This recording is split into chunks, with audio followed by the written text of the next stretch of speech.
of day one. So that's good. Awesome, man. Congrats. Yeah, thanks. Hey, here's a tip. Josh Gibson is huge in Puerto Rico. Oh.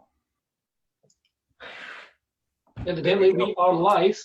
I noticed. I was looking at some of the likes and on the post that I did of it, and I think maybe even on your post, and I saw quite a few Spanish speakers.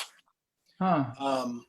So that made me go, aha, maybe if there's a way for you to, tag Puerto Rico, Santurce, I think is the team he played for, the Crabbers. That is tag that. Inside baseball right there. Yep. Yeah, tag, put those tags in that post and see, and just, it'll be interesting to see if you get a spike. Yeah, I will do exactly that. And from I got a lot of Spanish speakers from Omar Vizquel's run, and I think once I put the mailing list out, I haven't put the mailing list out yet either. So all this has been just from Instagram and Twitter. So yeah, thank you for that. Yeah, that's great, man. Is anyone able to confirm if they can see that we're live? I can't see. Yeah, I can see it live. We're definitely live. Oops. All right, awesome. The little red light's on, so we're good. Hello everyone, and welcome to the third of our NLBMArt holiday campaign webcasts. I am John McKellen of Ball Caps and Bagpipes. And on the other half of ball caps and bagpipes, Jason Durr. But what I was trying to say is it's John's birthday today. John, happy birthday. Thank you very much. I appreciate that. Yeah. Happy birthday. You have nothing better to do but come chat about baseball card and a baseball art on your birthday. That is tragically true. Look at that. Yeah, I'm still by a considerable distance, I think, the youngest guy here, but I'm getting up there. I'm now 33. So I appreciate that you, in the spirit of this being my birthday, Jason, haven't worn any offensive clothing for once. I wore it yesterday for you. Today it's all about Phil Negro. Well, you wore the good stuff yesterday. That was good. Yeah, we've had a couple of different plans that have all gone out of the window for this one. Let's first introduce these other two young snappy young lads before we get into that. First off, Tad Richardson. Hello. Back with us once again. Thanks for joining us, Tad. And we've been rescued at the last minute. Beg your pardon? John didn't comment on the hat. I recognize the hat. John should recognize the hat. It's a Baseball Scotland hat. Yeah. That's for you. That's for you guys. I'm tipping my cap to you this week. Awesome. We've been saved from potential embarrassment at the last minute by Daniel Horine. Thank you for joining us again. Thanks for having me again. It's great to have you on. We're going to have just a more intimate chat this week, not the round table thing. We haven't been able to organise anything bigger, obviously, with the holidays and stuff like that. So we're going to be able to go back to the usual format of one-to-one with Tad here. That gives us a chance to go over maybe some things that we haven't covered with you the last couple of times you've been on the show. Jason, what would you like to start with this evening? Well, let's do a general catch-up. We've already chatted with Tad, but let's ask Daniel. Let's see how things went for you. How did the sales go for you overall? For the Negro-Leagues fundraiser? Yes. It went pretty well. It was a different format for me than I usually kind of am known for. I had a print set of, I think, 16 different prints, kind of making a little mini art gallery out of it. And I didn't know what to expect. It was just different, and I was happy with how it turned out, and happy that we could raise more than I expected for the museum. Well, it's amazing. So the set was great. And have you continued with that with more Negro League players? I know you do a weekly sale, and we'll talk about your one that's on currently. Tad's already kind of slowly touched on that, but yeah, I'm curious. Who else have you produced since then? Since then, no one from the Negro Leagues since then, but we've had, I think, Tony Gwynn, Steve Garvey, the Big Hurt, and I'm sure some other people that I can't remember. So why Steve Garvey? That wasn't a shout out to Heavy J, was it? No, I didn't know that he was a fan until I had released it. But I'm from Los Angeles, and he's hometown hero. I don't know how many radars he's on worldwide, but as a LA Dodger kid growing up, he was Mr. Dodger, and got to work with him directly on that release, and so that was a special one. Really, you got to work with him directly. Mm-hmm. Wow. Yeah, that was a treat for sure. How did that come about? Did you reach out to Steve and say, hey, look, this is what I'm doing, and just kind of got conversations going from there? That's exactly how I did it.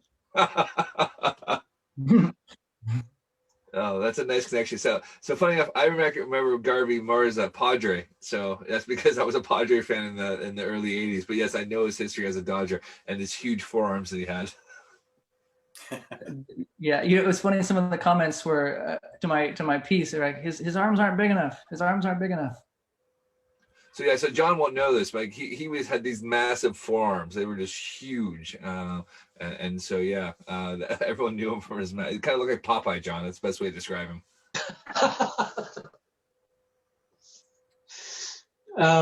Given that era, is there any reason to be suspicious about that, or was he just country strong? So I'll let you know. Daniel, do you want to tell him his nickname? Mr. Clean. Mr. Clean. Yeah, Mr. Clean. Yeah. So he was just happened to be one big strong boy, basically. Yeah, he was at that time he was kind of the Dale Murphy of the Dodgers. Just very, very, very, Mr. Clean. Even Mr. Dale Murphy was called Mr. Clean, back in the day as well. He wasn't even all that big. Just he had huge forearms. Yeah. Somebody got to get on that. How big was it? Cool. And so your current one is Josh Gibson. I guess this will segue into we'll ask Tad about where we're going with the fundraiser and what things are going to now. But who are you working on currently? Right now is very, very proud to call it, not Negro League player, but Major League player Josh Gibson. Fantastic. Yeah, so your work is good. Tad's flashing the shirt. We can't see that until you speak, so you got to speak, Tad, and then flash the shirt. We're on panel view, Jason. Oh, okay, fair enough. Mine's not on panel view. So What? I'm going to switch that now. There we go. Gibson MVP. Now, Tad, to segue into that, what is that shirt and where can people find it? This shirt is available on the Josh Gibson Foundation's website. I think it's joshgibson.org.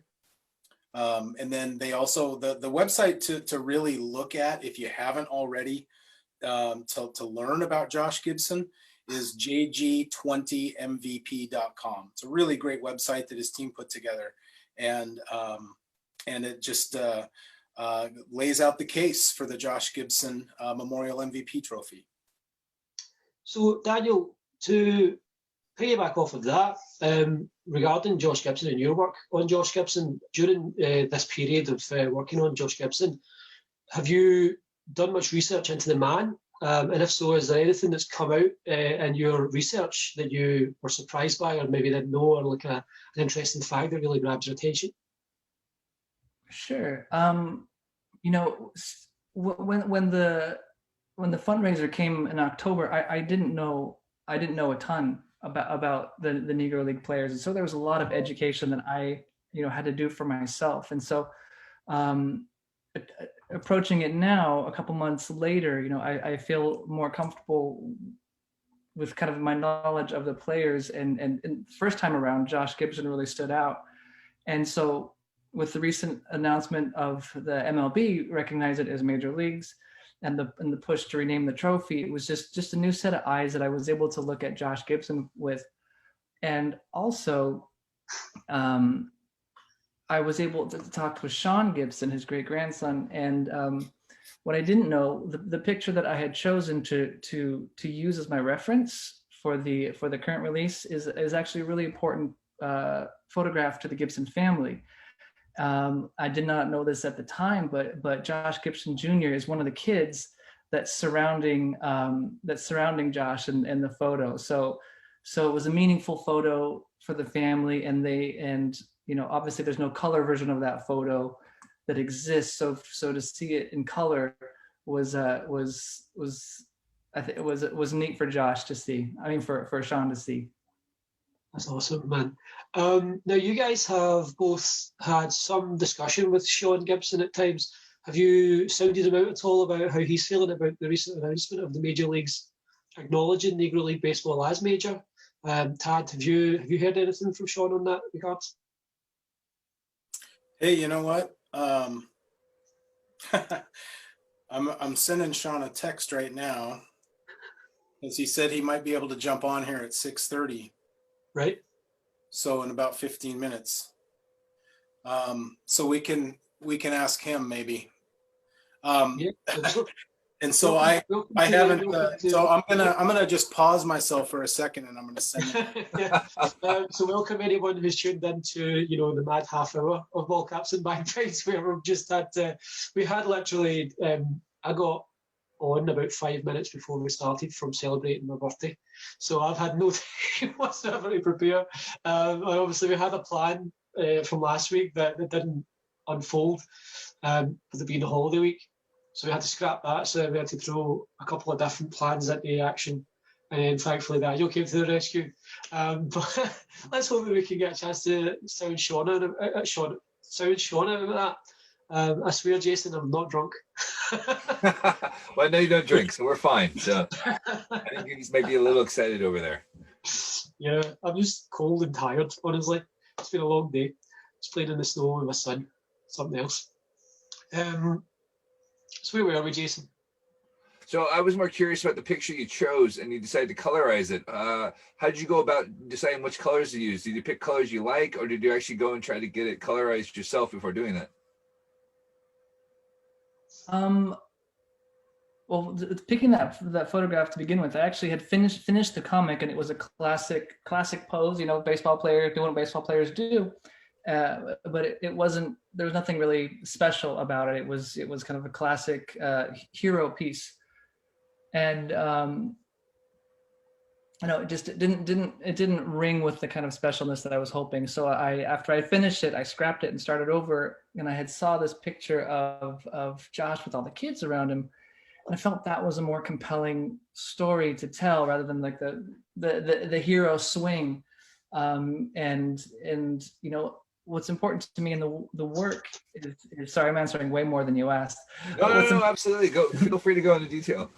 What's important to me is to be able to tell a story in the work. I don't want to, as Matthew Lee Rosen says, don't want to just make decoration. I want to be able to tell a story, and I love the story that just had him surrounded by kids.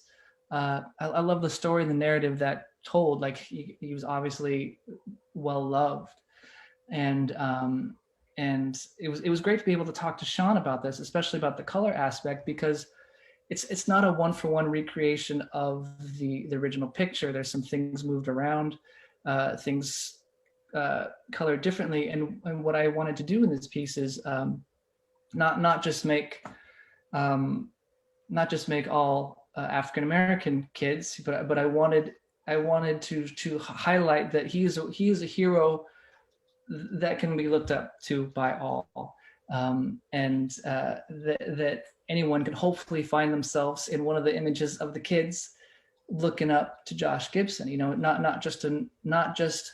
Not a hero with the qualifier, Negro League hero, but hero. And so that was behind some of the colors of the skin tones was those choices, and then beyond that, just trying to keep in a color palette that was appropriate for the time, and so I'm kind of going for like a 1930s, 1940s comic style with that, and keeping Josh, like he's the only one in that gray color. Like no one else has that gray color in the image, because I want him to be able to kind of stand out. He's an obvious focal point, but not only with just composition, but with color too. I want to make him the main focus of the piece. You've touched on comics quite a bit. You obviously produce a comic. So I was curious, which comics actually influence you, and which ones are really kind of true to the heart that you know have there and draw some inspiration from? Just in general for the spot. In general, yeah, spot absolutely in specific. general. Because I mean, you're gonna find inspiration in the strangest things. So some people are like, you know, okay, this is the normal one you hear there, but then you find something else about, oh, you know what, I really like this style is done, and I want to try to incorporate it into my designs.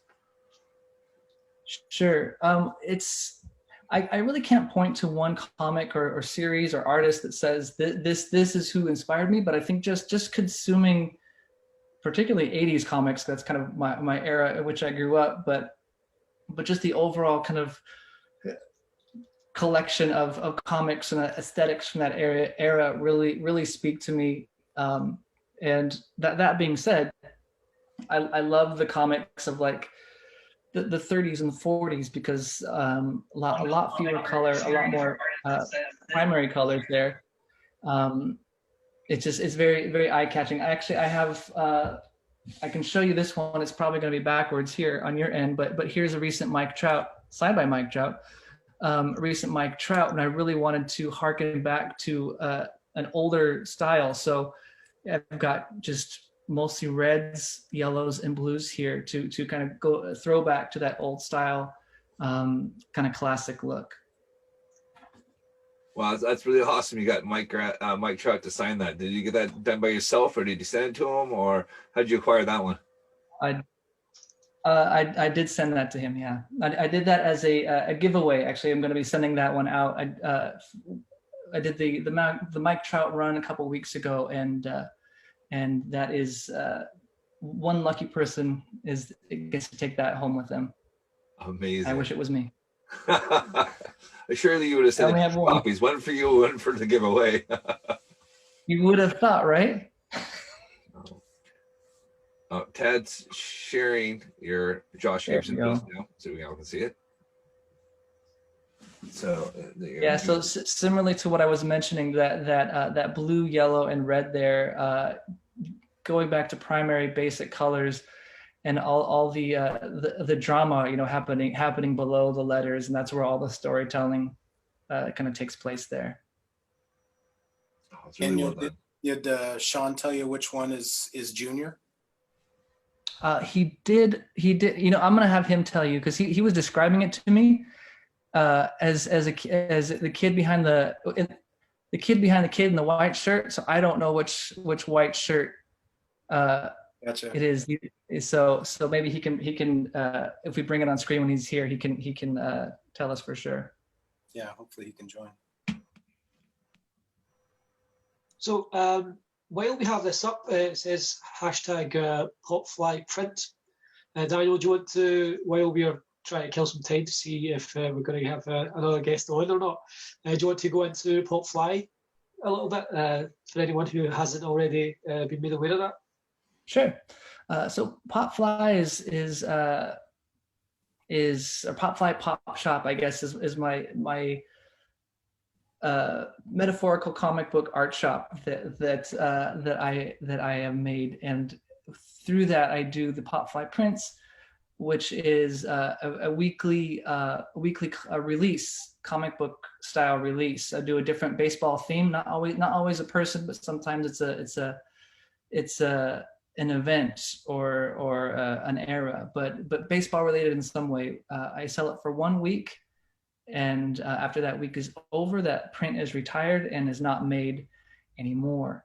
And the print run, kind of like Topps, actually exactly like Topps 2020, is as many people purchased in that purchasing window is how large the print run is. So we could have very few or very much, kind of just depending on the interest.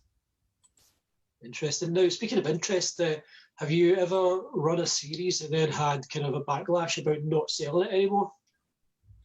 That it feels like half the time that's what I do is disappoint people, reaching out. I'm in the business of making art and disappointing people. So yes. What would you say has been your most successful print? Definitely the Mike Trout by a lot.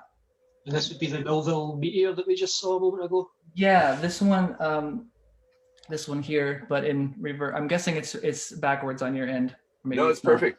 We got it, yeah. All right. So yeah, I was lucky enough to be on MLB Network's Hot Stove, I think week before last, and that coincided with the release of that print. So that was a perfect storm of a popular player, an autograph that was potentially could be yours, and being on Hot Stove, that was a good recipe. Tell us more about being on a Hot Stove. What kind of experience was that? Is that the first time you've been on? Have you been on there before, or is this the first time? What was it like? First time being on, it was absolutely terrifying, John. It was via a FaceTime call, and they're East Coast, so it was like 6:30 in the morning on my end. So I get ready and I answer the Zoom call, and when the Zoom call pops up, all I see is the set. So I don't know if I'm live or not. I don't know if I'm live, so I just go into like, I'm just gonna smile. I'm gonna smile and be ready. Then it got to you just smile like a mad. Yeah. So I'm just smiling there, not knowing if the camera's on me or not. And a couple seconds later, I hear some direction from someone on the line. So they were on a commercial break or something like that. But I wasn't on camera. But I didn't know it was gonna be. I didn't know it was gonna be live. So that was quite something. Quite something. I'm glad to have been on it. They gave me 8 whole minutes, which is pretty huge. But 8 minutes of joy and terror and every other emotion right in between. Yeah, I can imagine, because this is MLB Hot Stove. This is what we all click onto all winter. Every day all winter. It's crazy popular. It's some great exposure. What's the feedback been like off the back of that? It was phenomenal. Like I said, it led to the biggest release that I've had so far, the biggest print run. So, but people have been really, really supportive of this project. I kind of joked about I'm in the business of disappointing people, which is true. But the overall feeling of the whole experience, Hot Stove and beyond, has been really positive and wonderful. And people have been lovely and supportive and fantastic. So I'm curious if you'd actually seen any of your work on the secondary market yet. Yeah, I'm on the wrong end of this. There's a couple of secondary market stuffs. There is a Facebook community, the Pop Fly collecting community, and that's where I think most of the this buying and selling goes on. There's a lot more. Unfortunately, there's a lot more people looking to buy than there is looking to sell, at least for the older ones, because the print runs were so low. Like I think there was 13, I think, of the first release, and maybe some similar numbers for the first 3 or 4. So just not a lot out there. So there's a lot of people looking, but unfortunately not a lot of people are willing to give those up just yet. Daniel, do you limit the number of the quantity that you sell to any one individual? Mm-mm. When I worked for the Mariners, one of my jobs, they would always give me the most difficult jobs, and one of the most entertaining ones that I ever had was checking kids' IDs on Beanie Baby Day. Yeah. This is 1998, right? And Beanie Babies are massive, and they did. I don't have it here, but I do still own it. It's a moose Beanie Baby, Mm-hmm.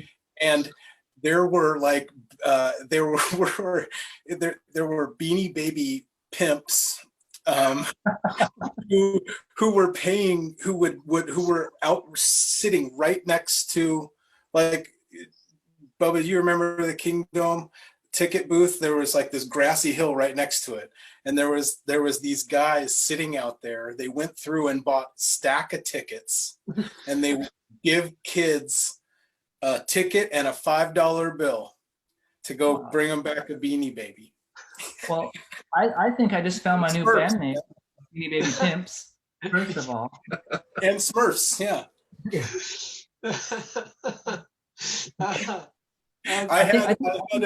The best part about that whole day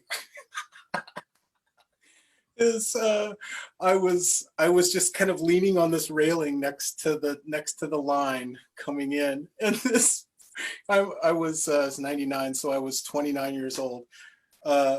And this probably 75-year-old lady, I'm just leaning on the railing like this, and the 75-year-old lady, she's like, "Are you sure there's nothing I can do to get one of those Beanie Babies?" So, gentlemen, I'm going to bring Sean Gibson in to the chat here. Right. So, yes. Probably good we stopped the Beanie Baby shot. So while Sean's connecting, Daniel, I wanted to pick up on the Facebook group and the limited quantities that you run of your work. Have you ever looked into have you ever gauged the numbers of that community and sort of taken into consideration the possibility of using a kind of subscription model moving forward? Is that something that you've ever considered? I would be interested in it. It's just I don't know how. First of all, and the second one is what I like about it now is I can take weeks off. Doing a subscription, I think I would be beholden to a certain amount for a certain time. And right now, I just like the flexibility that I could take some weeks off if I want to, and that's what I'm enjoying about so far about the kind of one-off every week. Brilliant. Let's welcome in a very special guest that's managed to join us for a bit here, Mr. Sean Gibson. Thank you very much for joining us. I didn't know I was a special guest, but okay. You're a VIP guest. You're not just a special guest. Thanks so much for joining us, sir. It's very much appreciated. We have been talking for about a half hour so far. Let's move to the recent moves that you've been making amongst the other families and the foundations. One of them being the push for the MVP awards to be renamed in Josh Gibson's honour, and also the recent announcement by Major League Baseball that they were acknowledging the Negro Leagues in way past time, but finally as the Major Leagues that they always were. How are you feeling off the back of that announcement? First off, the announcement of the stats finally being recognised as Major League and the players being recognised as the talents that they really were. Yeah, I mean, right now is great. I mean, for that announcement to happen like 2 weeks ago, a week and a half ago, for Major League Baseball to finally acknowledge the greatness of these Negro League baseball players. And, the one thing I will say is that, in their comments, it said they were elevating the Negro Leagues. And, I wasn't too fond of that elevating word because I think it's more, to me, I think it's more of a merger. Two leagues coming together and finally recognizing the Negro Leagues. So I think it's more of a merger, but it's great. For all the family members, and as you mentioned, for us, it's perfect timing. We're actually, like you said, in the race, a campaign to rename the MVP award after Josh, and we feel as though with these stats coming out, this should help his case. We've always considered Josh Gibson and other great players as major leaguers anyway. I always consider Josh Gibson as one of the greatest baseball players. It's just now, I think for myself and the rest of the family members, you always had those naysayers who always kind of discredit the Negro Leagues because of the statistics. And, I always say it wasn't their fault they couldn't play in the majors. They had to play when they had to play. Whether if it was barnstorming, exhibition games, Latin countries, they just played to play the game because they love the game of baseball. And so, when people try to say about their statistics, well, the research has been done. This data has been collected for over 20 years. And so when it comes out, some people are going to be very happy, like the Negro League family members, and some people are going to be disappointed because some guys are going to get knocked off those rankings. And as one reporter told me, records are made to be broken. And so So it's exciting. It's exciting for the 3,400 players that they did research on. And, you're talking about 3,400 players, you're talking about thousands of family members that are excited about this. And so, I will say this, to wrap up a pandemic year, 2020, we didn't expect this the last 2 weeks of 2020 to have this great news, but with everything that has gone on throughout the pandemic year, there's no way to top it off. And as I mentioned in several articles, we just celebrated Josh Gibson's 109th birthday, December 21st. So no perfect timing to have a great birthday gift for Josh and an early Christmas gift for the Gibson family. That's the way we look at it. That's a great way to look at it. And I think it's important to touch on the naysayer aspect that you mentioned there. It's important to remember as well that these are records that should never have been separate in the first place. They were always major league talent. They just weren't allowed to play with the major leaguers. That's due to historical nonsense by people who kept these extremely talented players out of Major League Baseball for no valid reason whatsoever. The only reason being the colour of their skin, and that's quite sickening and a bit of a stain in American history. It's good that it's finally, steps are finally being made to right that wrong. How far along that process do you think we are at this point, Sean? Are we all the way there almost, or do we still have a long way to go? As far as the stats, or just what are you saying? A long way to go as far as what? In terms of the Negro League's story being told properly, sorry, because you mentioned there's 3,400 players, that's 34 stories that are largely untold still to this day. Unfortunately, a lot of them probably never will be because of the lack of information that might be out there. Yeah, the Negro League story will never stop ending. And it's funny you asked that question because somebody asked me the same questions like, okay, what happens to the Negro Leagues now? Nothing. There's still this story has to still be told, and we're going to keep telling the story. This is just another chapter in the Negro League's history. It's a great chapter, don't get me wrong, but we're going to always tell the story what happened before. You got to realize we're celebrating 100 years of history here, and you can't just forget about that just because now they're considered major leaguers. You're never going to forget about that. It's sad that it took this long because, as we all know, a lot of those guys are gone. So they will never, ever know that they've been acknowledged this way. So that's why it's up to myself and the other family members to carry on that legacy, to let people know and not forget what these guys went through. The history of the Negro Leagues and telling the story of all these great men will definitely still be told. This is, for myself, when I tell the story, all this is another chapter added into my story. But we cannot forget. Yeah, absolutely. Now you mentioned how much you take this very seriously. Quite clearly, being Josh's advocate and being an advocate for the Negro Leagues more in general. How much of your time does this take up, Sean? Is this a full-time deal for you, or is this something that you do with your free time? How much of a commitment is this? I'm full-time. So I run the Josh Gibson Foundation full-time. This is a full-time job. It's a job that, what I look at it as a job. I look at it as carrying on my family legacy. Now, do I make a profit from it? Yes, I have to survive, but it's not about the profit. For us, it's about branding Josh's image. We want, when it comes to Josh Gibson, we want people to understand his brand and what we've done with his name and his image. And so when we do that, it's like working with different organizations, different companies, different artists. The first and foremost is Josh's brand. We don't do anything that will tarnish his brand, number one. And so the way we look at it is that this, like I always said, get back to the MVP, right? So if the MVP and when it's named after Josh, it's not just about Josh Gibson. It's about all the players that would then have the opportunity. So when we celebrate, it's not just the Gibson family celebrating, it's the Page family, Buck Leonard family, Leon Day, Turkey Stearns, Rap Dixon, all those guys that would then have the opportunity. It's just going to carry his name on it. But believe me, we're all celebrating. And I think that's the most important thing when we talk about the MVP Kennesaw Landis denied some great talent. And people, since this happened, December 16th it happened, I think I've done probably about 22 interviews since then. And so just talking to some of the people, who's going to benefit from this the most, okay? All of us is going to benefit from it, right?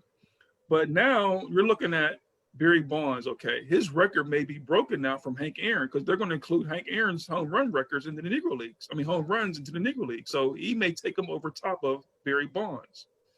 Willie Mays will benefit from this the most. The three players that played in both leagues will be Willie Mays, Hank Aaron, and Monty Irvin, okay?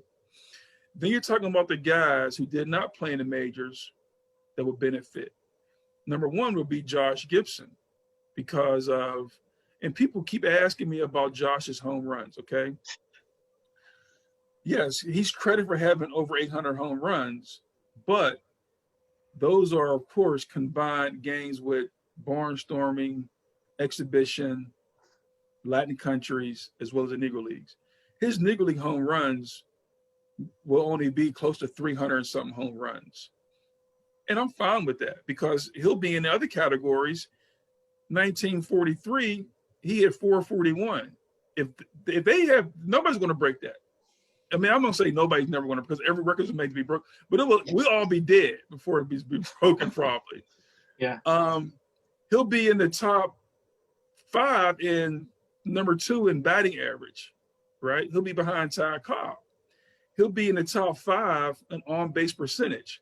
So if you were to say, okay, would you take several categories or one, which is the home run? I'm taking the several. Yeah, absolutely.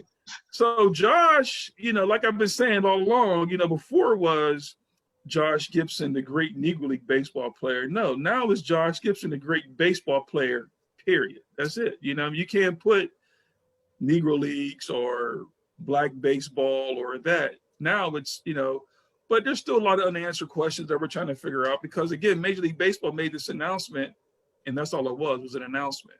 It's nothing that follow up. It's not like, okay, when this is officially going to happen?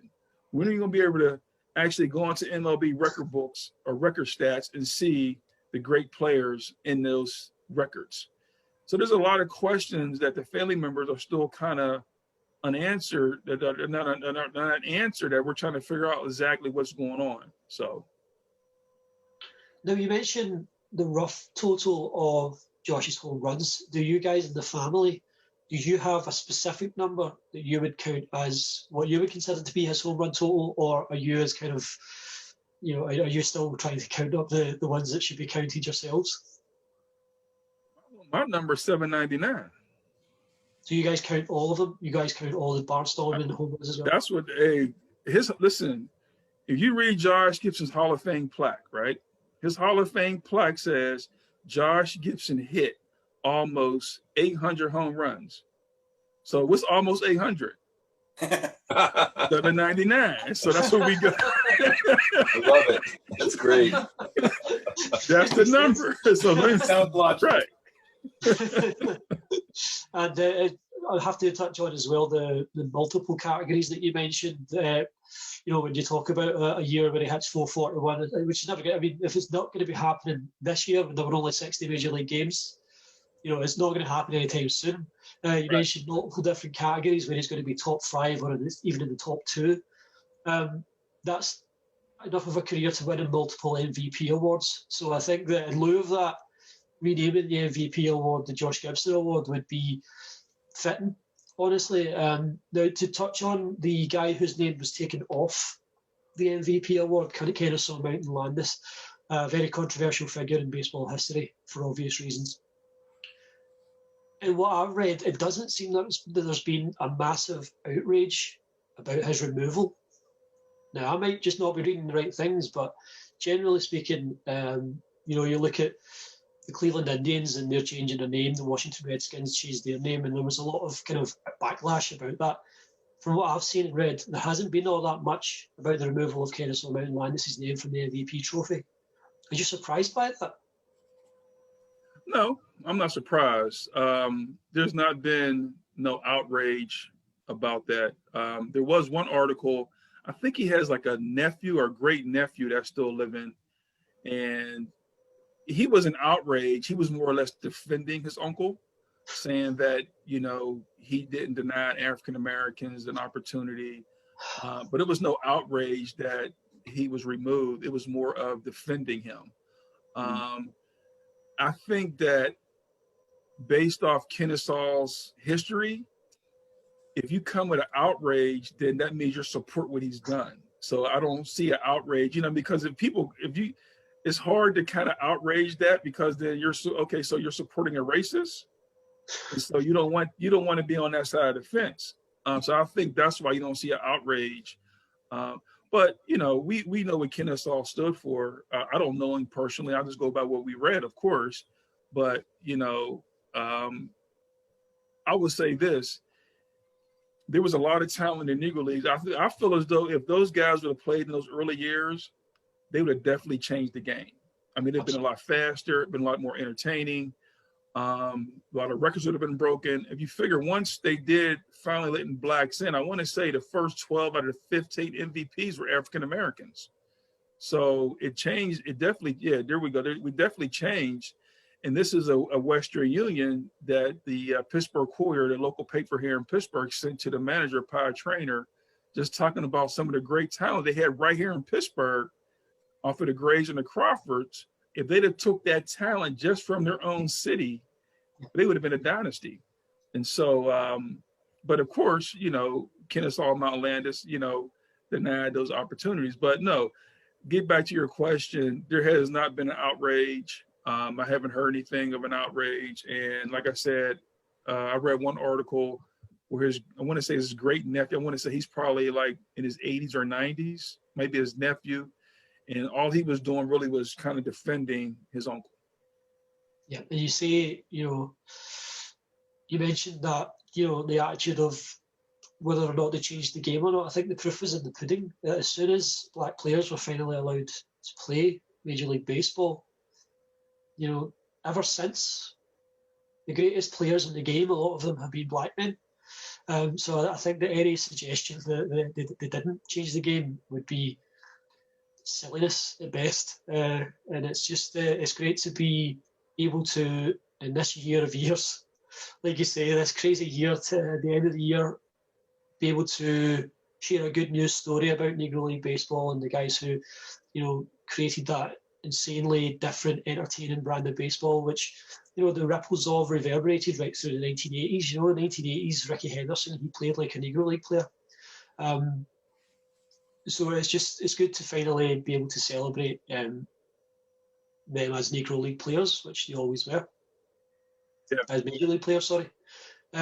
We have here? Josh Gibson's Hall of Fame flag. This is Hall of Fame flag. Yeah. So that's where I get the $7.99 from, where it says hitting catcher who hit almost 800 home runs. So if we could use $7.99 and a half, I would have used that. But I just said I won't be greedy. I'll just go with $7.99. So Sean, you touched on the foundation. What is the foundation currently working on? Man, MVP.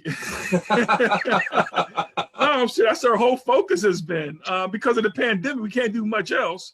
No, but we are, you know, school is back. We do have several programs, and we are a partner of the Pittsburgh Public Schools. So we have several programs that we do with the public schools. So one of our programs, we do a STEAM program, science, technology, engineering, arts, and math. We had STEM. We added the A for arts because there was an opera based off of Josh Gibson's life called The Summer King. You guys know about that? So we're in Scotland, so we don't get a lot of information. Right. Well, yeah. Hey, let's y'all like opera in Scotland, so let's bring the Summer King to opera. So there was an opera back in 2017 based off of Josh Gibson's life. A guy named Dan Sonnenberg out of Vermont. He's a professor at the University of Vermont. He wrote the opera. Actually, he wrote the opera back in 2007, and it took 10 years for it actually finally came to life. and it was a world premiere. It was the first ever world premiere opera in the Pittsburgh opera history. And so great opera. It talks about Josh's life. I've never been into opera, but I got into opera when that came out. So it was exciting to see. You never, when you have a relative of somewhat of a celebrity, you would say, you don't think of an opera. You think of books, movies, documentaries, plays, not opera though. So it was very interesting to see his life portrayed in the opera world. But yeah, so right now our program, we have another program called Boys and Men Mentoring Program. We do with some young men here in the city schools. We have a curriculum in the school called BOSA, that stands for Business of Sports Academy. And it teaches kids the business side of sports, like sports media, sports marketing, sports law, sports sales, and sports events. Just, a lot of kids in our foundation, they all want to be professional athletes. And I tell them, I'm not telling you to give up your dream of becoming a professional athlete, but if you don't make it, you can still be involved in sports behind the scenes and still make great money. And I always tell them, even if you do make it, you got to retire one day. So you still might want to be involved in sports. You could be an agent or a broadcaster or whatever. And so, but this year's been kind of rough. We had 3, because of the centennial, this was a big year for us. We had 3 major fundraisers to celebrate the centennial.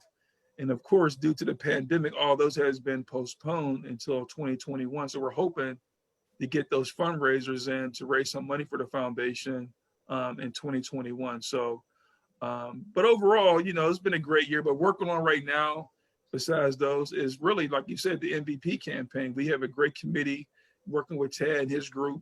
We're really just pushing to get this renamed the MVP after Josh, and we were really focusing on that. And then getting ready for our 2021 events. And so actually, we're kind of working on 2 events together, because this is our MVP campaign website. Because also in 2022, you may not know, we'll be celebrating Josh Gibson's 50th anniversary of his Hall of Fame induction. He was inducted into the Hall of Fame in Cooperstown in 1972. So this pandemic year kind of messed us up, because we was planning on having 2020 for the centennial, then 2021 work on 2022, but now we're working on everything together. Yeah. So, but it's a good thing. So yeah, so 2022 we'll be celebrating not only Josh Gibson, but Buck Leonard also went to the Hall of Fame in 1972, as well as Yogi Berra. So we're working with the Yogi Berra family to do something, because they are both catchers. Josh Gibson and Yogi Berra were both catchers.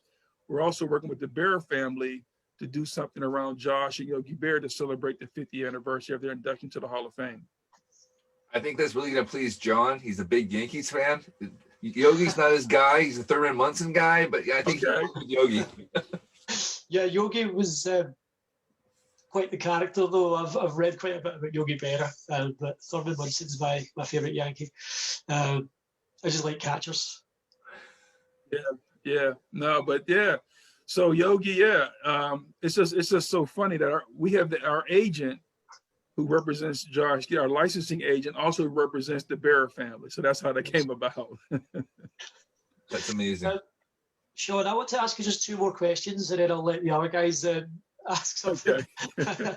First off, do you have a favourite Josh Gibson story that's been passed down to you by the family over the years that you would be able to share with us? And the second question, I'll just put them together. The second question would be, which current Major League player would you say is the most like Josh Gibson in the way that they play the game and the way that they carry themselves? Well, the first question is, yes, I have more than one story. Most of our stories are based off of Josh Gibson off the field, because I think that's the most impressive stories for our family to talk about, because, and I think, you can read books and hear about Josh Gibson's baseball greatness, right? But you don't know some of the personal stories like we know. So some of the stories, one that you may not know, he was a great dancer. He loved to dance. And a lot of people don't know, like, really, as an athlete, as a dancer, he loved to dance. And this is Josh Gibson's wife, Helen, who died. And some of you may or may not know, she actually died giving birth to their twins in labor. So she never had a chance to even see the twins. And the story came about that my grandfather, Josh Gibson, wanted the doctor to save his wife and let the twins go, but it was already too late. And so it was a boy-girl twin, and they were named after their parents. So the girl was my Aunt Helen, of course, and my grandfather was Josh Gibson Jr. And so she died at the age of, so Josh was a single parent at 19 years old.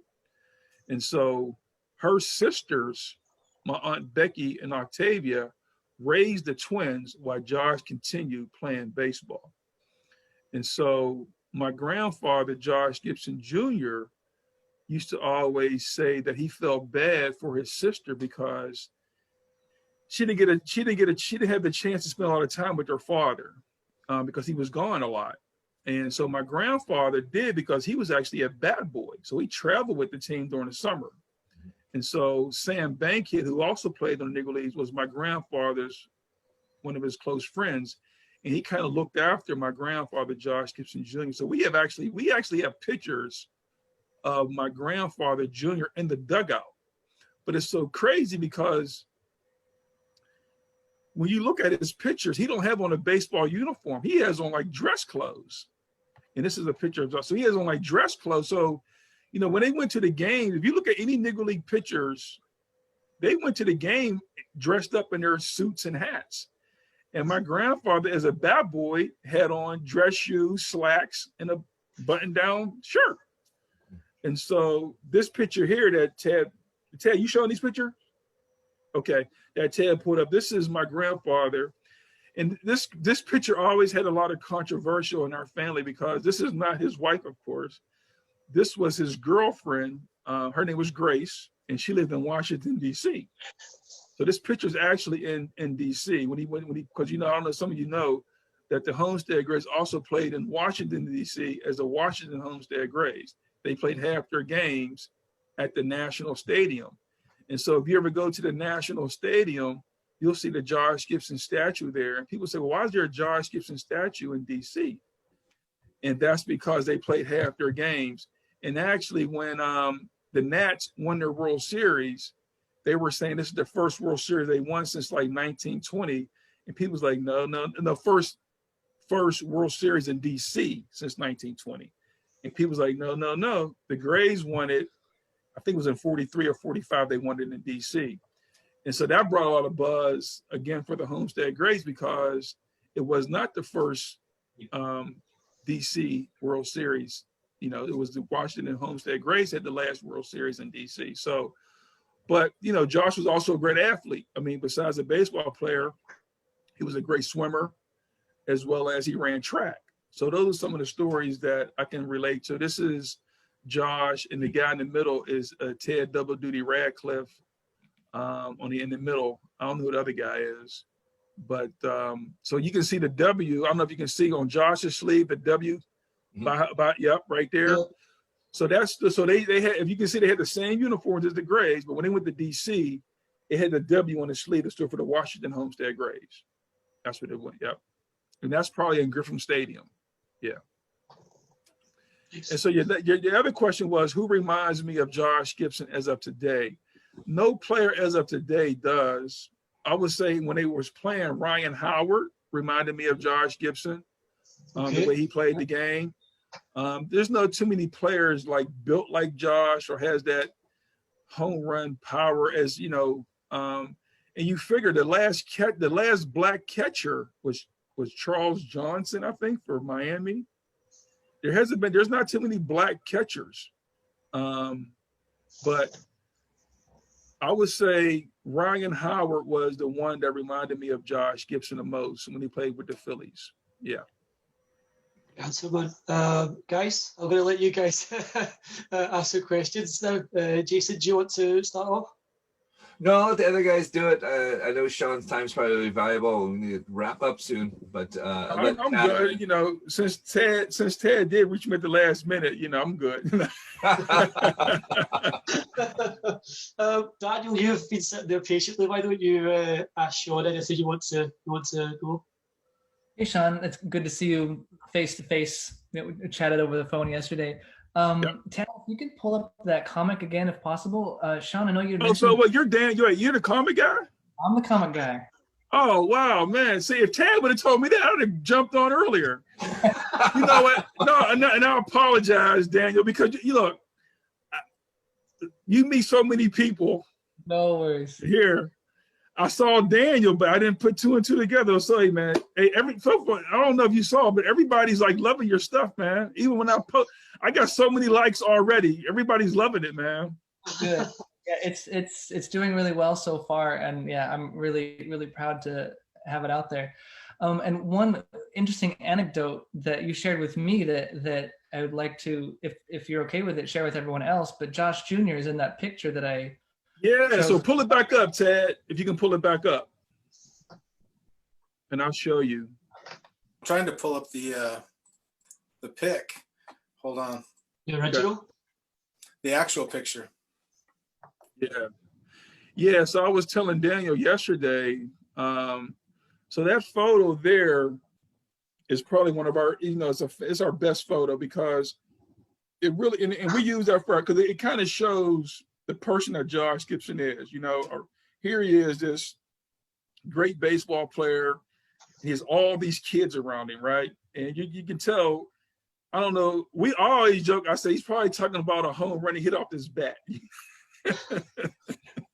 Because he's looking at the bat and these kids is like looking at him like, oh, amazed. I'm like, he's probably telling a story like, yeah. And I always joke, it could be the Page fan. I'm like, yeah, he's probably talking about the home run hit off the Satchel Paige right there. Or if I'm talking to, if I'm doing something with the Ruth fan, I was like, yeah, he's probably talking about, they talking about the Yankees. This is the house Babe Ruth built, but I hit the longest home run with this bat in Babe Ruth Stadium. So I always joke with the other family members when we show that picture because it's a great, he's talking about the bat. So, but the photo, if you could pull the comic one back up, Ted, I could show. But I want to show him where Josh is at in that photo, where Josh Gibson Jr. is at in that photo. Okay, gotcha. So, if you look at the guy in the white shirt behind his shoulder, right there, yeah, that's Josh. That's his son. That's Josh Gibson Jr. in that photo. Wow. And so, and Ted, the guy behind Josh Gibson Jr., I was telling Daniel, I think he's the only white guy in the picture, right? And so when my grandfather was living years ago, we sent this photo to the Post-Gazette because everybody kept asking us, who's the white guy? Like, who's the white? Everybody wants to know who's the white guy.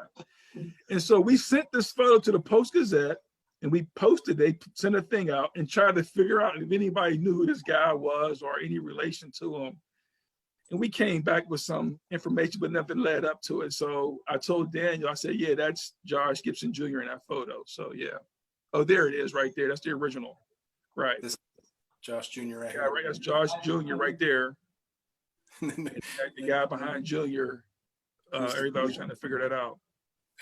I'm glad, I'm relieved that he's in the picture, because I was saying earlier before you joined, Sean, it's not a 1-for-1 translation. I didn't exactly have everyone in the same spot or the same people in my composition. So if you notice on the guy on the left of Josh, the kid, it's a different child in my composition on the left there.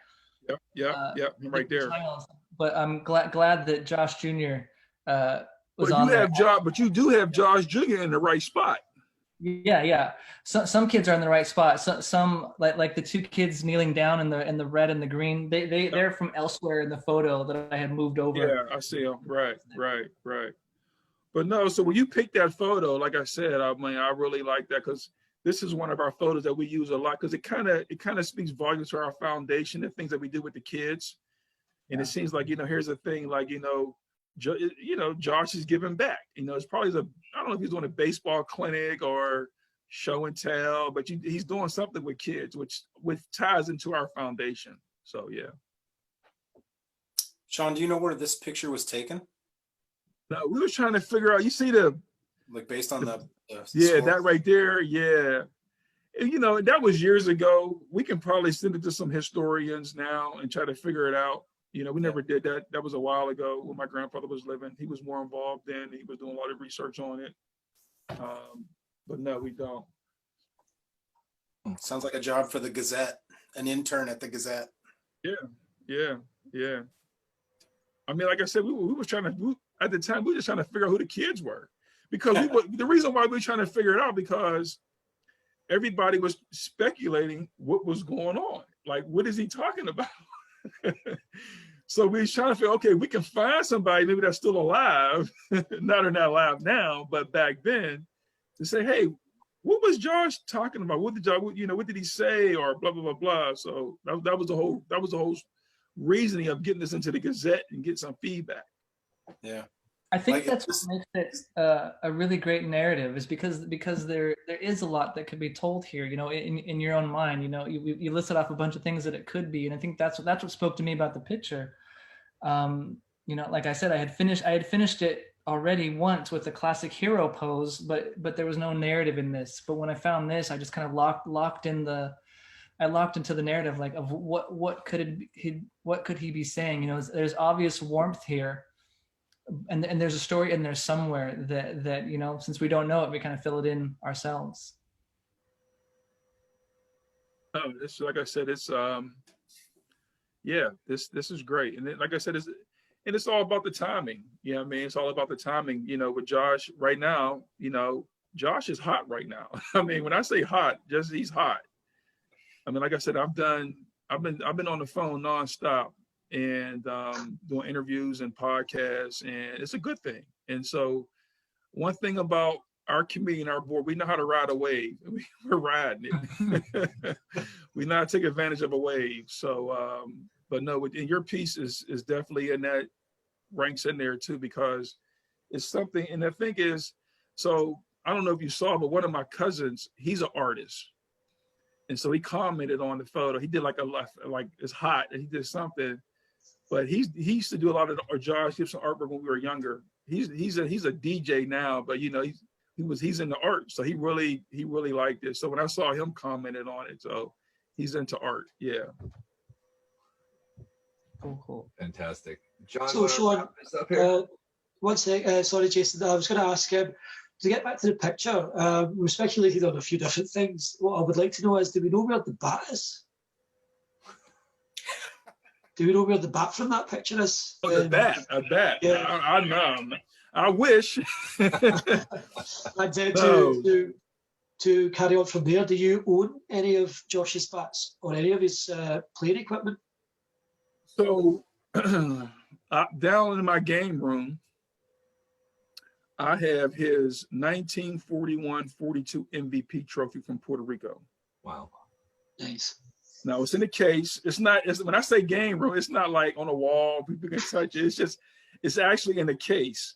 There it is right there. That's the trophy I have. Nice. I have.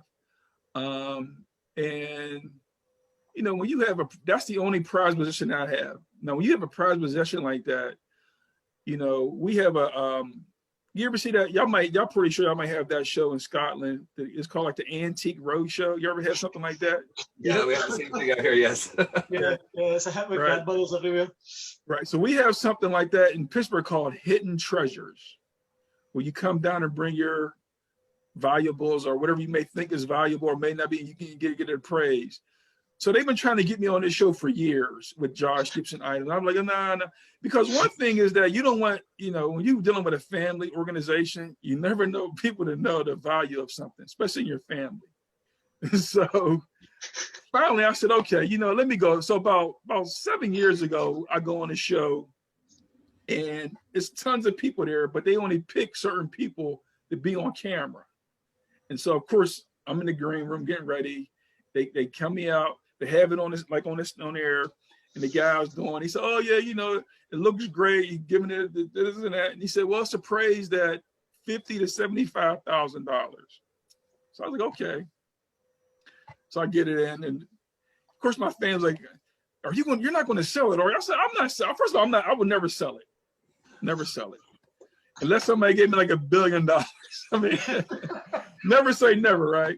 But anyway, so what I did though is we got a special case for it. It's in a special box, and I have to wear they gave me some latex, these gloves are purple gloves so don't get prints on them. So yeah, I only bring it out so often. And when I do showcase it, it has to be insured and it got to be in a glass case. It's because that's the only thing that I have, and I'm not losing that. So, but getting back to your question, John, we've never seen any bats. What I've been told is that we do have, my family has passports, some of his passports when he played. Some other like awards, but no bats and no uniforms. No, we don't have anything like, not that I know of. Now again, so you got to realize Josh Gibson, he died in his sister's house. Okay. So a lot of his stuff was there. My aunt, his sister's name was Annie. When she died in her 90s, early 90s. When she died, she has 4 daughters. So her daughters went in her house and got everything out the house. And so that trophy was actually in that house. Right. And one of the daughters gave that trophy to me. Right. So I don't know what they got. So I can't really tell you. It's like you say it, you're not going to tell the family. Right.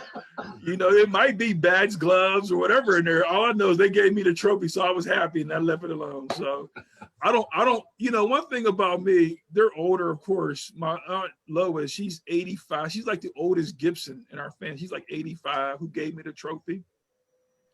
And so I don't bother them. You know, if they want to keep that stuff, I'm fine. If they want to give it to me, great. I don't ask for it.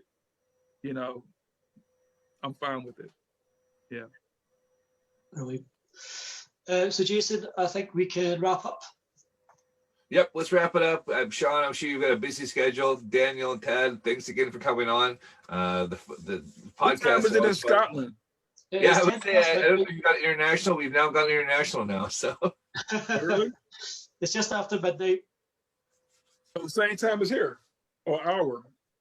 In the morning or at night? It's midnight now. So yeah, so we're 5 hours ahead of you. Oh wow, okay. Yeah, you ever go to bed? So when we were doing the fundraiser, we were finishing up at 2 o'clock in the morning, and then probably not going to sleep till 3 o'clock in the night. Yeah, we would do 2 and usually 3 interviews, beginning from 9:30 UK time in the night, right through to about 2 a.m. and then we would start talking for 5 minutes. After we would finish, it would usually last another hour, talking about how great it was and how exciting each of the different conversations we were having. It was an absolute blast for us, and it's great for us to be involved in just a tiny wee way in this whole community, in this movement. Thank you so much, Sean, for joining us. Wait, are y'all all artists too?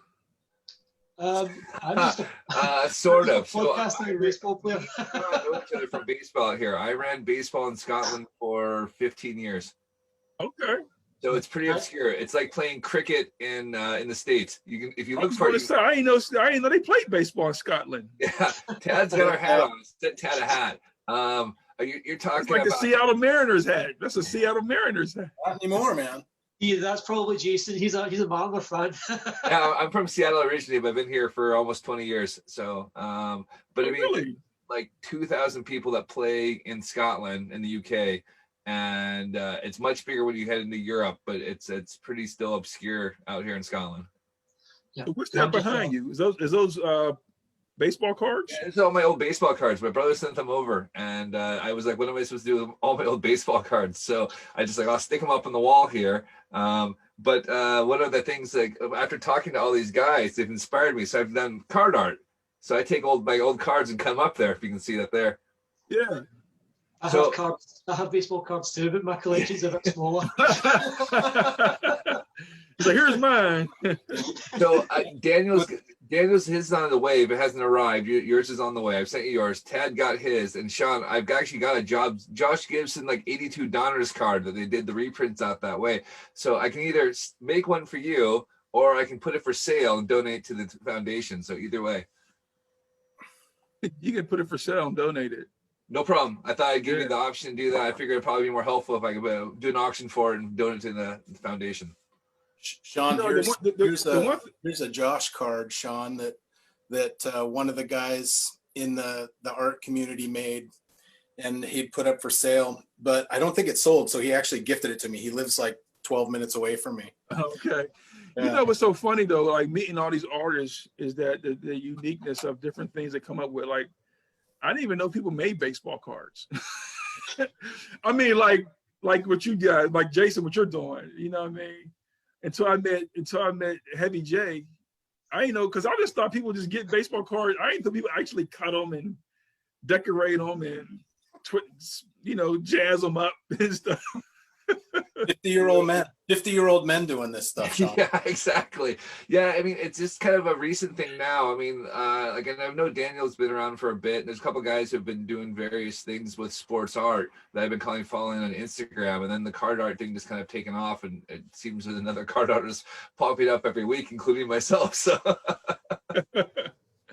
what's really fun about this group right here to me is like its inception, because Jason and Daniel were two of the first people that I really reached out to, I think, on Instagram as I was kind of getting my business going.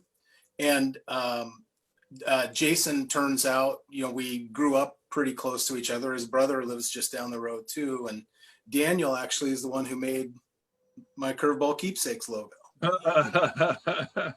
Yes, So I think I met Daniel when I posted like one of those Slurpee discs of Dale Murphy, and a few years back. So it's like fishing bait to Daniel. Yeah. You might find this really interesting there, Sean. John's got a great story about how he got introduced to the Negro Leagues out here in Scotland. It was through a video game. I got into baseball initially in 2001 through the video game All-Star Baseball 2002, which I hired from a video store completely on a whim one weekend, just thinking, I fancy something different, so I'll give this a try. It's kind of like Rounders, but obviously after a few hours of playing the game, I realised it was a lot more complicated than that. So I continued buying these games until 2004's edition, which came with it like these videos that you could unlock through playing, and it was actually like a baseball card type system where you would unlock baseball cards and get the videos. And one of the sets of videos was an interview with Buck O'Neill, who I had never heard of. I had never heard of the Negro Leagues. Like Jason can attest to the fact that our coverage of baseball over here was sort of late night TV, just kind of bare bones. We would usually get like Royals versus Rays back when they were both kind of quite poor teams. It's like the kind of blackout games. So yeah, I found out about the Negro Leagues that way through this random encounter with a video from a video game with Buck O'Neill, who, just when he listening to him tell stories, he mentioned guys like Josh and like Cool Papa Bell and Satchel Paige, and it was just such an odd experience to hear about Negro League baseball, the fact that it existed and the reasons that it existed was just completely dumbfounding to me. And then it just woke me up to this entire other side to baseball that just the story has never really been told. Fortunately, that tide seems to be turning, and hopefully it will continue to do so to the point that we'll, start to see movies not just about Jackie Robinson or Josh Gibson or Satchel Paige, but about Negro League baseball in general. Like 42 was a very, very good movie and a great step forward, in terms of depiction of Negro League players. But, we need to see more representation of Negro League baseball and the story itself. Yeah. There's been bits and pieces of it. But here's hoping that we start to see more of that now with the recent announcement and the changes that are going to be made moving forward. Let's see if that opens up more avenues, and certainly you guys with the foundation and the other families, the work that you do, keep it up, man. It's really that's what I'm taking ages to say, is just keep up the good work and everything that you do, and it's great to have a chance to speak with you, guys. Do you have anything to close? No, I would say thanks for the time. We do have some news within the artist community. Tim Godden became a father to his second child today. That's right. So it was a boy. What a birthday. So you share a birthday with him, John. I don't know if it's a blessing or a curse, but we'll figure that one out. Hey, That kid also shares a birthday with Ted Danson. Oh, there we go. Cheers, which is my favourite sitcom. So, But otherwise, guys, if you have anything to say before we go, if you want to promote your website or your Instagram, why don't you do that before we call it a night? Daniel. Sure. Up until next Monday, we have the Josh Gibson Popfly print up on popflypopshop.com, and a portion of the proceeds will go to the Josh Gibson Foundation. awesome. And Sean, would you like to? It was GG20 MVP. Was that the Yeah, so website? we have, so our MVP campaign website is jg20mvp.com. Then our foundation website is joshgibson.org. You can also follow me on Twitter at joshgibson_1911, Instagram and Facebook under Josh Gibson Foundation. Perfect. We have on the screen the gg20mvp.com homepage again.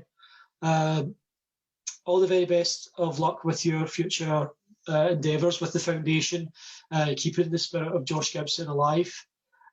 It's amazing what you do, and as I've said, the fact that these guys are now finally considered major league players is such a big step, but it's not over.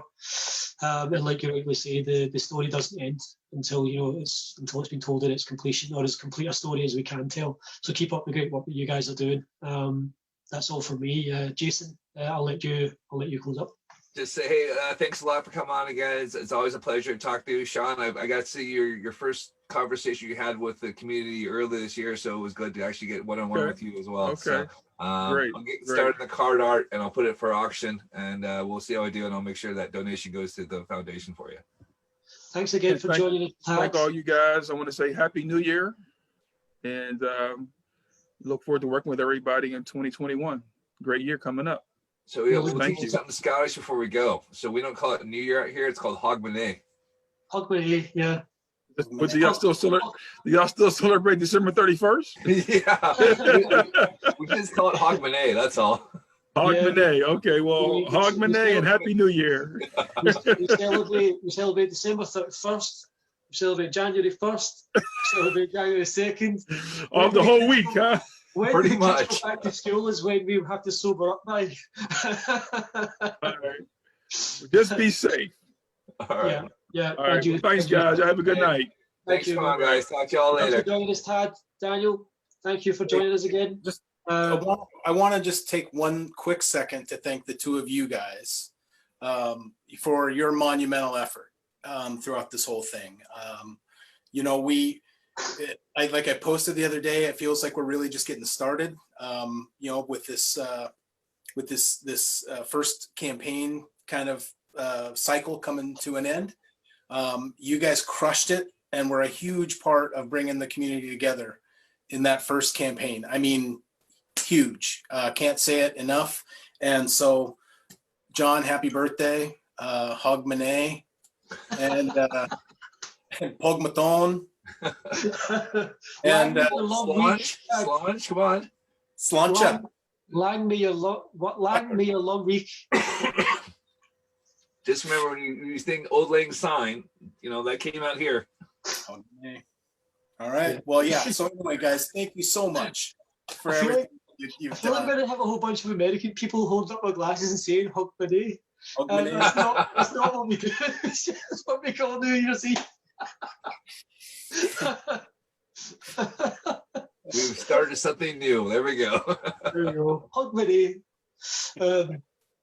Anyway, no, I really appreciate that, Tad. It's been an absolute blast for me, and I know that it's the same for Jason.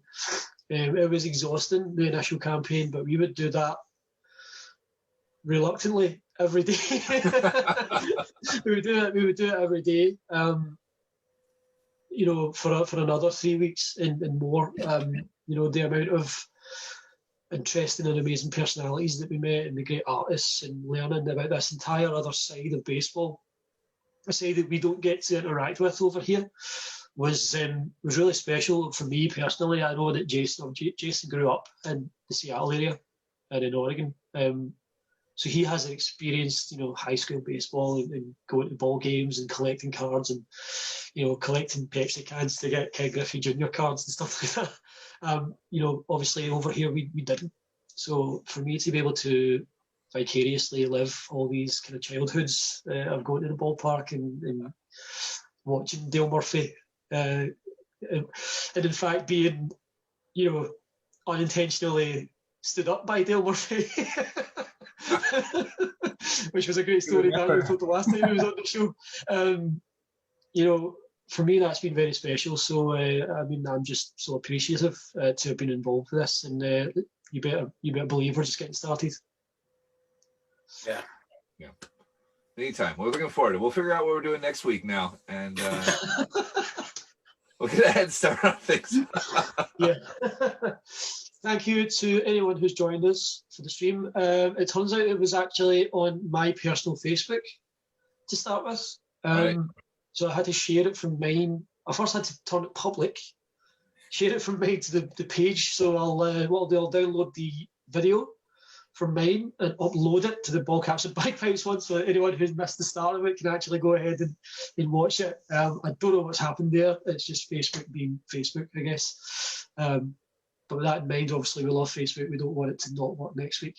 We'll have something in the pipeline for 11 p.m. British Standard Time next Tuesday. Cool. In the meantime, guys. Night, guys. Have a good one. Yeah. Thanks, fellas. Bye-bye. Bye. Thank you, Daniel. Thank you.